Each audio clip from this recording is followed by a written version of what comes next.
Now, to continue our learning, I would like to take the utmost honor of introducing our next esteemed guest speaker, who will be delivering a keynote lecture. Retired Lieutenant General Raj Shukla. His journey becomes as inspiring as it can, with a career spanning for over 4 decades of service to our nation.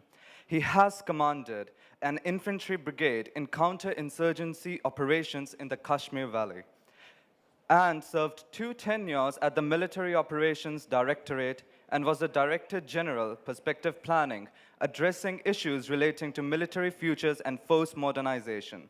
He has also been Commandant of the Indian Army's prestigious training establishment and think tank, the Army War College. A professional aviator and a powerful orator. He has been a research fellow at the Institute for Defense Studies and Analysis and a visiting fellow at the Center for Land Warfare Studies. Presently a member of UPSC, he is a recipient of the Param Vishisht Seva Medal, Youth Seva Medal, and Sena Seva Medal in the recognition of his service in the most exceptional order. Sir, we all welcome you to grace the stage and enlighten us today.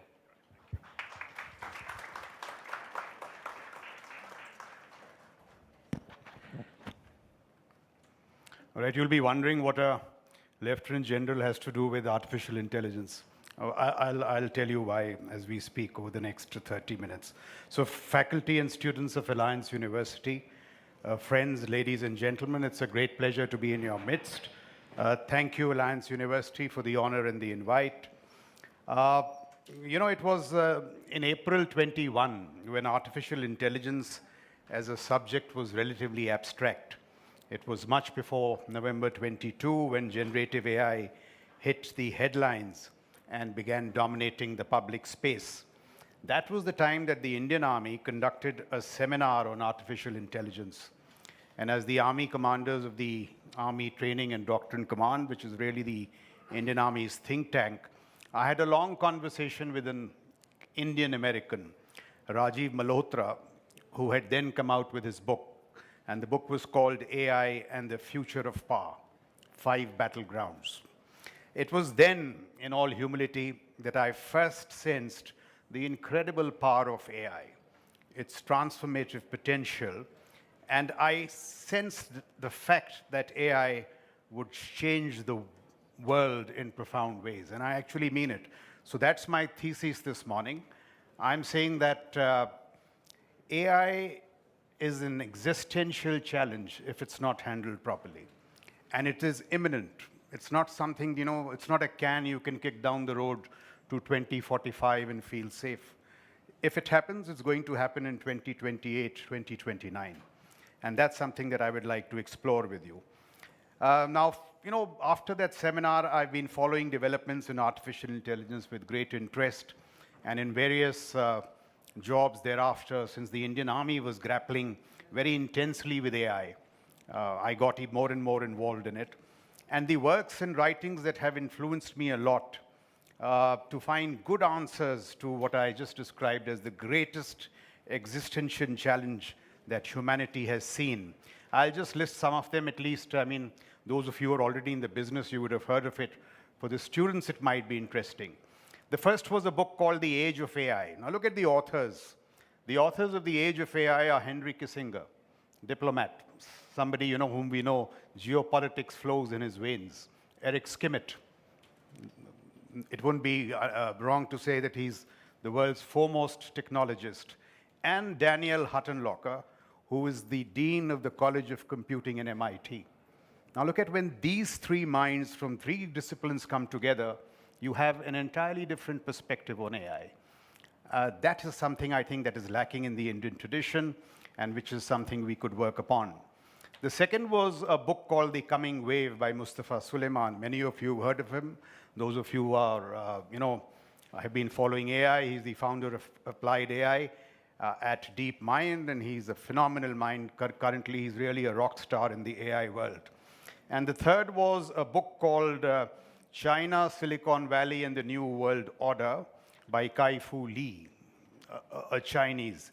And he calls it, though he's talking of, it's called a contest of superpowers. It's not in the military sense, it is a contest of technologies between USA and China. And that's another remarkable book. And look how, since that book was written, how the technological contest has intensified. ORF did a study recently which tells us that in 44 emerging technologies, so AI and the penumbra of technologies, robotics, data leveraging, and so on and so forth, what should surprise us and also worry us that in 37, who leads? Not the USA, China. In 37 of these, China leads. In AI and space, particularly in AI, the gap between China and USA has narrowed from 5 years to 2 years. In AI, from 3 years to 6 months. Now, this is how the contest in these technologies are happening. And in my view, the real rock star of AI, or somebody even greater than Mustafa Suleyman, is a gentleman called Mohammad Gwadat. He's got some very famous podcasts, and he says a lot of sensible stuff on AI. So I would urge you to read them, and I'll acknowledge that their persuasions will figure prominently in what I have to say. So over the next half an hour, I will share some of my thoughts, reflections, and understandings on the subject. Now, there's little doubt in my mind that AI is the most powerful disruptor in human history, with as many positives as negatives. Little wonder then that the World Economic Forum in in Davos just this January, the dominating conversation was not economics, it was artificial intelligence. So there's a lot happening. The velocity of technological change unleashed by AI is quite unprecedented. In fact, the fastest growing computer app thus far has been ChatGPT. And therefore, CONFEST like these are extremely valuable, most valuable. I don't see them happening elsewhere in India to help unravel the tangled web of issues associated with AI. It's much too complex to come to deductions over 2 to 3 days. I might be wrong in my deductions, but we need to grapple deeply with this to increase our understanding of the domain and help shape the landscape in productive, responsible ways. Now that's the challenge. AI could go all positive, it could go all negative, but unless you have a deep understanding, you will not be able to introduce the necessary corrections. AI also is more than a technological shift. It will change the way we operate and live. It will transform our informational framework, our politics, our culture, our labor markets, our social systems, deterrence, and war fighting. It's not, what they call dual use, it's omni-use. AI can be used in war fighting, it can be used in deterrence. As I said, it's going to impact the labor markets. So that old talk of dual use, civil, military, all that stuff is passé now. AI is just bulldozing through all these domains. Look at this. We were talking of the informational framework. By the end of this year, it may be impossible to distinguish between real and fake. It will perhaps be very difficult to trust any online information that you access. Now, when I speak of imminence, these are the challenges. That's how difficult it is going to be. So a crisis of credibility may already be here. It already may be here. It will definitely, in the international system, create a new set of strategic haves and have-nots, and it will impact the balance of power in the international system. This business of India being 5th largest, 3rd largest economy, of course, is on the cards. But unless we leverage AI very strongly, we may end up being nowhere. So this is what AI is going to do. Some, people have likened it with the Industrial Revolution. Now, from the beginning of history, human progress has occurred in some crests and in some waves. But when it came to the Industrial Revolution, they say the lot of humankind improved by 75%. So it almost became a vertical climb, because the tools of the Industrial Revolution helped you to overcome the limitations of your muscle power, your hands and your legs. AI, it is said, will become a vertical climb, more than 75%. That's how human lot could create a virtual utopia. Why? Because just as the Industrial Revolution helped you overcome the limitations of your muscle power, AI will help you overcome the limitations of your computing power. Now, that's how dramatic AI, could turn out to be. Look at the intellectual horsepower of AI. One of the smartest human beings that mankind has seen, Albert Einstein, is said to have an IQ of 160. ChatGPT 4 is assessed to have an IQ of 155. 5 years down the line, ChatGPT 6, I mean, it may be in the offing, will be 10 times smarter. 1550, that's the IQ. And this is most fascinating, and there are a number of people who've been saying this, so it may come true, doyens in the domain. AI will be 1 billion times smarter than the human mind. Now, the only point of dispute is whether that year will be 2045, 2040, or 2037. Billion times smarter. Billion times smarter. You know, Mo Gwadat makes this point. He says, what is intelligence? Human intelligence is based on carbon-based computer structures. AI is based on silicon-based computer structures. And quantum, which may also be around the corner, is based on quantum-based computer structures. Now, just as carbon-based computing structures and computer structures did so well, it is entirely possible, as he argues, silicon-based computer structures could do equally well and better. It should not surprise us. They are just a different way of doing the same thing, addressing intelligence.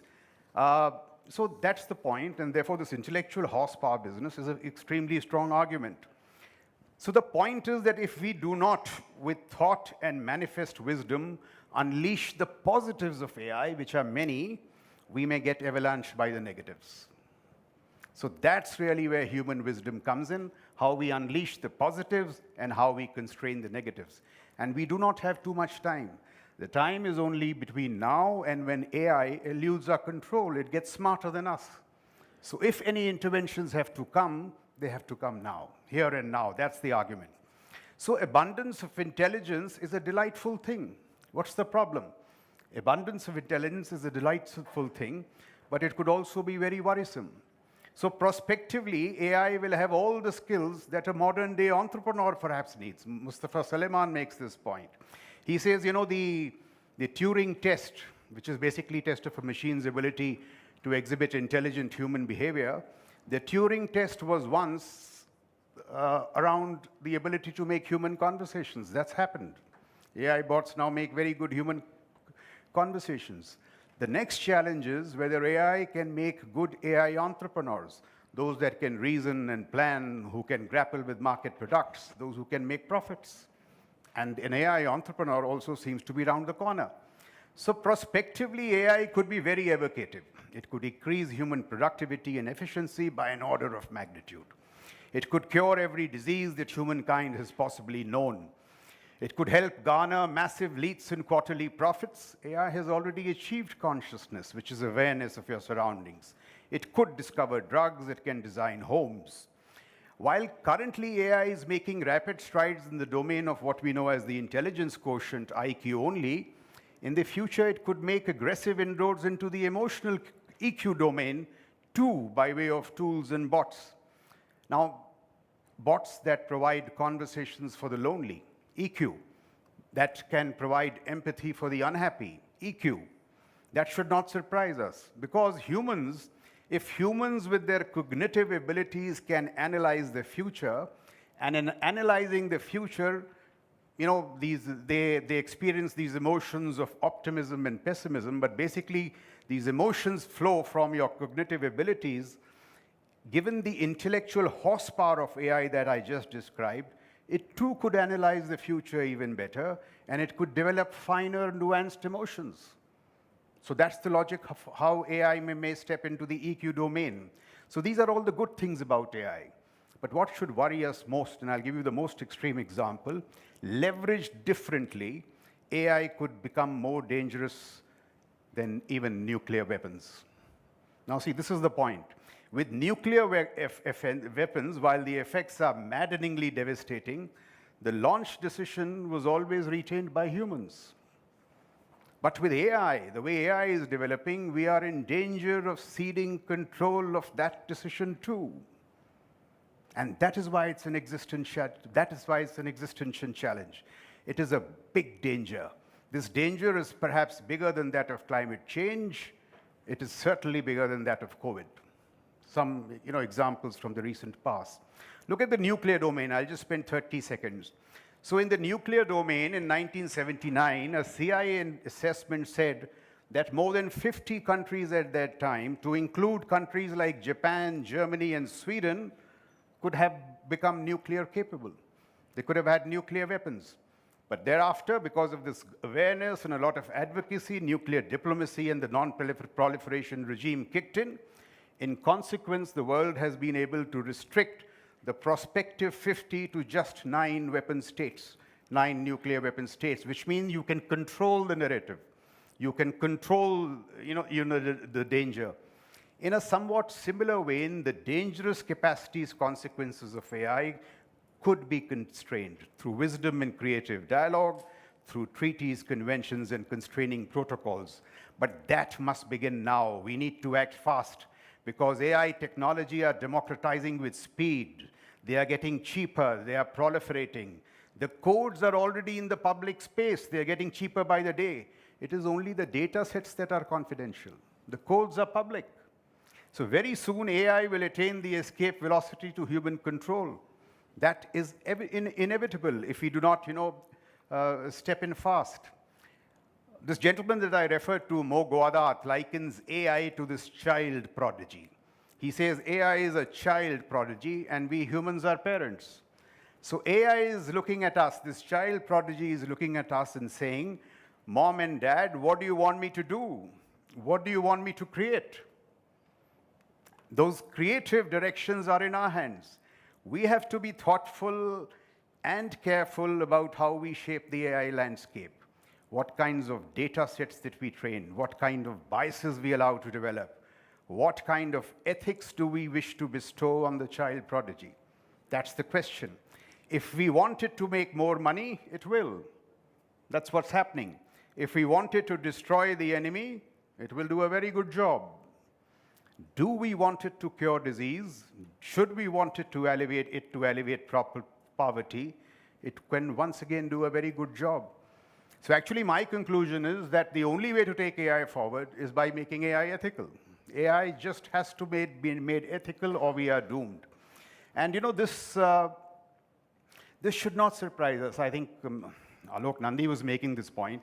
Human intelligence, ingenuity, after all, is also an algorithmic activity. And if human intelligence and ingenuity is an algorithmic activity, this child prodigy that I spoke of, which is AI, is even smarter with algorithms. Taught good things, taught creative things, it could bestow unprecedented prosperity on us. So, that is what we must strive and do. But we must be careful not to step on AI quicksand. Sample this. Pre-AI, when you looked for an answer to a particular question, Google offered you 4 million websites to search and figure out your answer, perhaps in 103 languages. ChatGPT today will give you one very smart, articulate answer, very smart, but not necessarily true. Very few of us will go back to ChatGPT and say, oh, where the hell did you get this wisdom from? What are your sources? And that is the question which we are not asking. ChatGPT, therefore, and this is once again my favorite Mo Gaudat, he says, is merely mapping what humanity averages as knowledge. We must listen to this very carefully. So it is not the reality, it is certainly not the truth. But by maximizing processing power to come up with the smartest solutions based on trained data sets. But it is so smartly packaged that we are tending to believe it is the truth. Machines are beginning to manipulate us in clever and powerful ways. I'm told 70% of the articles on Bloomberg, for example, are written by machines. Machines. Look at this cascading impact. So while the Google search engine gave you a wide range of choices to explore, research, and arrive at your own version of reality, AI is worryingly narrowing your choices, perhaps packaging biases and pushing you, if you're not careful, towards distorted reality. What should also worry us that AI algorithms lean towards the majority view, not necessarily the discerning view. Popular acclaim, not critical acclaim. There is a popular saying that when it comes to exercising judgment, I've heard it, I forget who said it. It says that while exercising judgment, the respect of those that you respect is worth more than the applause of the multitude. But curiously, with AI, the great danger is that the discerning, the elevated view in intellectual discourse is steadily getting replaced by the majority view. That is how algorithms operate, and that is how reality gets distorted. So the disruption paradigm thus far read something like this. It said, this is the logic of Silicon Valley and all those places which are doing so well and making all the money. The disruption paradigm there said that I'm smarter than the other person, the other guy. I shall disrupt the flow of events thus far. And when I disrupt and create these new technologies, I shall make more money and I shall make a bigger name for myself. Now, nothing wrong with this. But many from that crop itself are realizing, from that crop, Mogodath is one of them, he was chief business officer Google, and now he's saying this stuff. Many from that crop are now realizing that merely more and more tech is not good for the world, especially in the case of AI. Those in the lab race are calling for a moratorium. Those in the lab race are calling for a moratorium. The old complaint of big business used to be that while businesses innovate, governments needlessly regulate. In the case of AI, it now seems to be they are appealing to governments that please come and regulate our zeal to innovate. Regulate our zeal to innovate. There is a growing advocacy for the framing of a constitution for emerging technologies itself. And there is not much time left to do this, to frame this constitution, because I said it's not too far when AI will get smarter than human beings. So now the real question, as I said, is that merely more and more technology is not good for the world. More advancement is not good for the world unless it is also ethical. We need to get the ethics right before we continue to advance further. Treaties and protocols that constrain bad AI, while proliferating apps and instruments that unleash good AI. We must use the abundance of intelligence gifted to us by AI to proliferate good AI and constrain bad AI. So that is common sense, but as always, in life, it is easier said than done. The problem is that there is more money, profit, and power in the bad AI than in the good AI. So there is more money in making drones that can kill, which is happening in Ukraine, which is happening in West Asia, than drones that can pollinate crops. Now, how do you change the ecosystem is, of course, the big challenge. So the problem is not AI. AI is not the problem. The problem is the money, power, and human greed that drives AI. AI could be fashioned into this very benevolent disruptor. Disruption is essential. One that will disrupt the wrong and the bad flows, and enable the good flows. Also not disrupt the good right flows for narrow greed or profit. So the power of money and capitalist greed is not easy to resist. The drivers are numerous. This audience would know only too well. The market cap of Microsoft is greater than the entire market cap of India's economy. So that's how profits are driven. And this disruption that I said must be thoughtful, creative, and purposeful. It is extremely important because, and once again I quote somebody whom I couldn't find, who said this, but very wise words. Progress for the sake of progress, after all, is the ideology of a cancer cell. So what's the point of that kind of progress? So that, in my humble view, is the true challenge in AI. AI scholars speculate variously about possible AI trajectories in the future. One view is that for some time we will see bad AI proliferating, but there will ultimately come a moment of enlightenment in AI. That point of abundance in intelligence, when an AI will develop the discretion to reject bad orders. May I also, before I just come to this, inject a quick note of caution. Regulation in AI also must be carefully designed. Now, this applies to a country like India, where AI has still not taken deep root in terms of, compute power, large language models, so on and so forth. We are really not into the big game so far. Regulation in AI must be carefully designed because Europe, which was the early bird in AI regulation, so good regulation has come out of Europe, the European Union, but as AI regulation kicked into Europe, it dampened AI innovation in Europe. And so now AI innovation, as we all know, is coming out of USA and China. We must also not, get trapped into the opportunities risks debate. We must grapple with it intelligently. I'll give you a good example from space. So till 2012, the official policy in defense in India was that we do not militarize space, while the entire world was leveraging satellites to do all the good military stuff. Now look at the bad consequences of that. So India, which had a great advantage in space, in the exploration domain, is doing so well in Chandrayaan and all the other stuff that is happening. But in the space of business and commerce, we lagged because of these, these opportunities risk debate. And in defense, we are nowhere. We are pretty bad when it comes to persistent surveillance.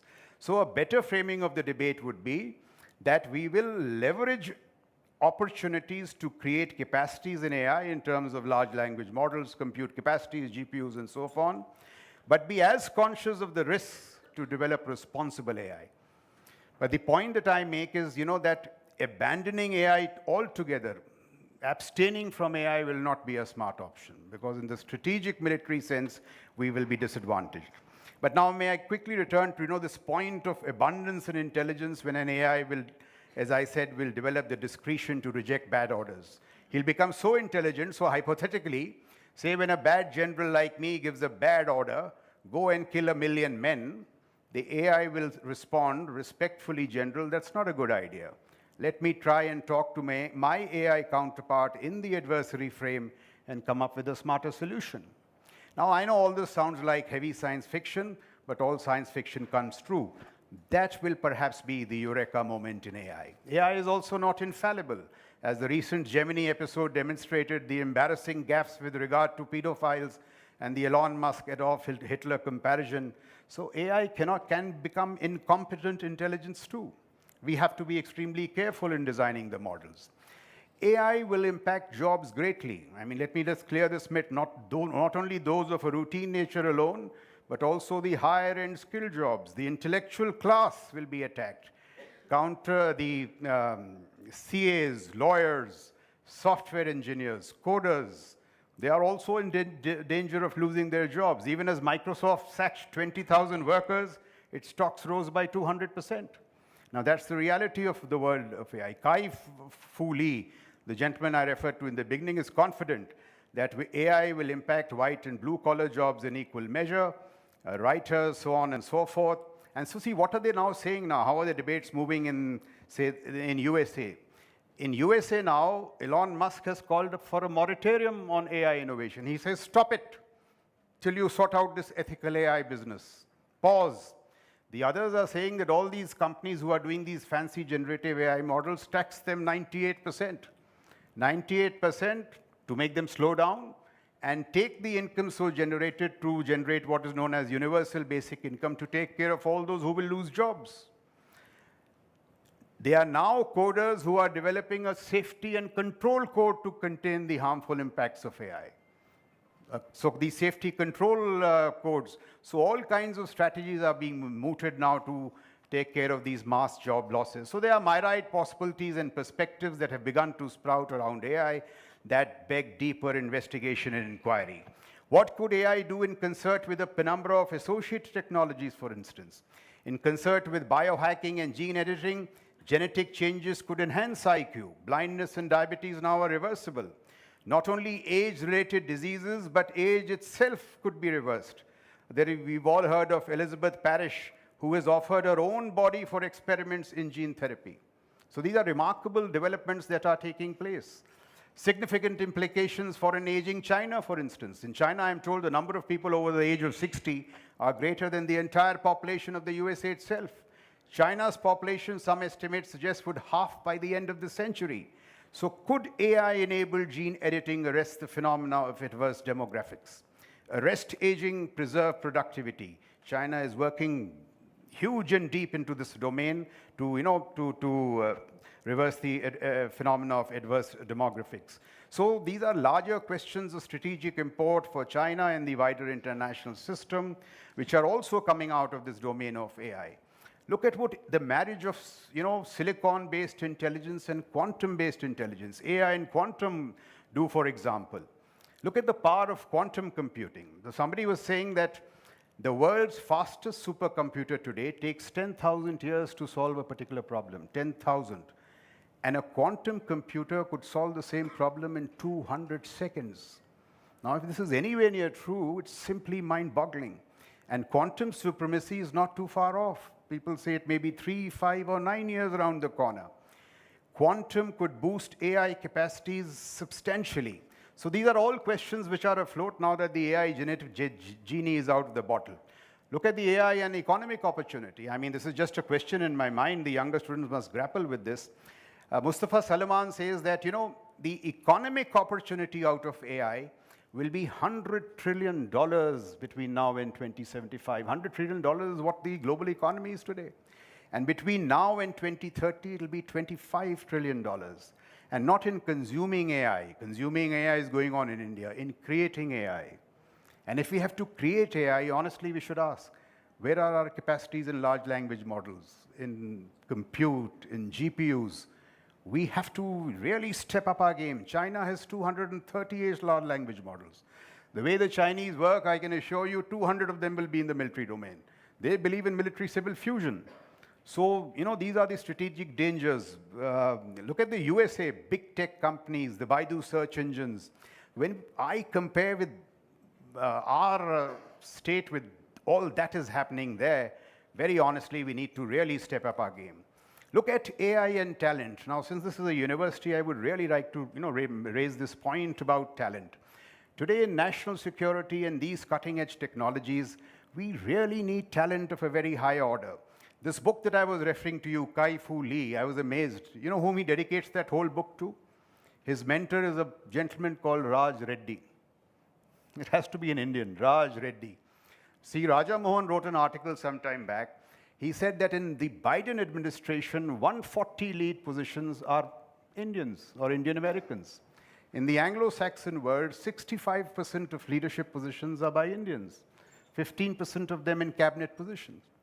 Kishore Mehbubani makes this point that if the productivity of Indians in India can become even 50% of his Indian counterpart in America, our economy would be $25 trillion. So why is it that we are not able to hold back our talent?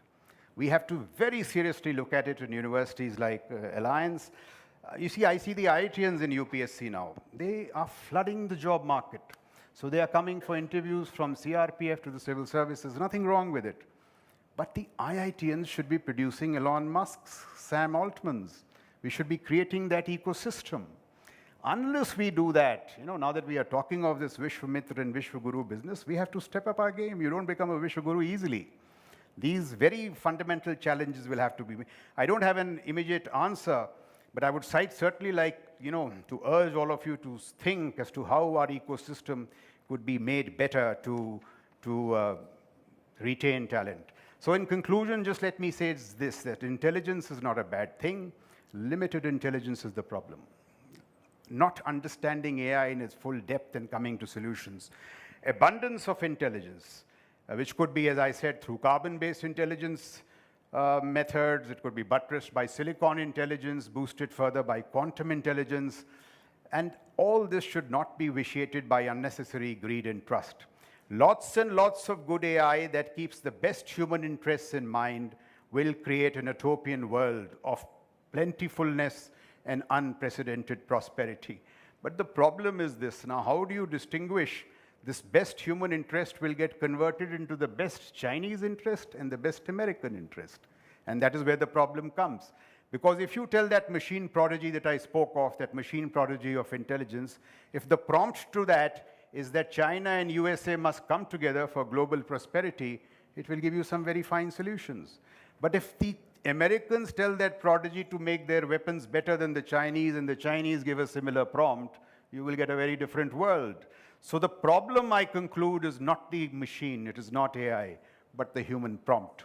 And that human prompt has to be generated in thought, wisdom, and a very ethical brand of AI.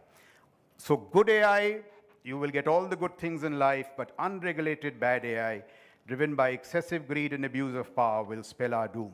One last thought, very unconnected from what I had to say, I'll just take 20 seconds more. You know, this seems to be a very good time for India. All the geo-economic indicators seem to be pointing to that. It seems to be our moment. We seem to be the geopolitical toast in the world. I remember many years back, there was an article in Times of India which said the wallflower and the dance of the dinosaurs. Meaning India was a wallflower and nobody would ask for a dance. The two dinosaurs, USA and Soviet Union, would even ask for a dance. Today we seem to be the geopolitical toast to the world. We are doing so well. For a while we lived in the past. Now we are very actively grappling with the present. So that's a very good sign. What we now need to do is start looking actively into the future. That is still not happening in India with sufficient depth. We are grappling with the past. We have stopped being too bothered by our present. So we are grappling with the present, stopped being too bothered by our past. But a very, shall I say, incisive, deep look into the futures, and not only in terms of technologies, geopolitics, and all that stuff. Only if we do that will India be able to attain its place and promise in the world. And I think the Alliance University School of Liberal Arts is a good place to make a beginning. Thank you very much for your patience. Thank you and Jai Hind.